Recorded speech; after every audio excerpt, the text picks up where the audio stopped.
Russia Ukraine యుద్ధం ప్రారంభమైన తొలినాళ్లలో జరిగినటువంటి అంశమే ఏదైతే మన ప్రధానమైనటువంటి వ్యవహారం నార్డ్ స్ట్రీమ్ పైప్ లైన్ వాస్తవంగా డౌన్ అయిపోతున్న ప్రోగ్రామ్ని అంటే యుద్ధాన్ని మళ్ళీ ఫ్లేరప్ చేసి నార్డ్ స్ట్రీమ్ పైప్ లైన్ ధ్వంసం రష్యా చేసిందంటూ ఫ్లేరప్ చేసి ఆ తర్వాతన యుద్ధం ఇన్నాళ్ళు కొనసాగింది, 3 ఏళ్ళు దాకా కొనసాగుతున్నటువంటి పరిస్థితి.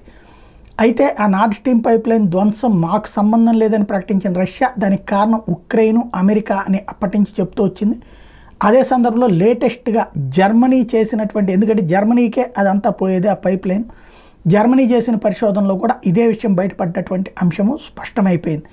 ఇప్పుడు అయితే రష్యా మాత్రం జర్మనీ ఏం చెప్తోంది, ఉక్రెయిన్ వాడు పోలాండ్ వాడు కలిసి చేశారు అని చెప్తోంది. కాదు, దీని వెనకాల అమెరికా నడిపించింది, ఆ విషయాన్ని దాచొద్దు అంటూ రష్యా జర్మనీకి హితబోధ చేస్తోంది.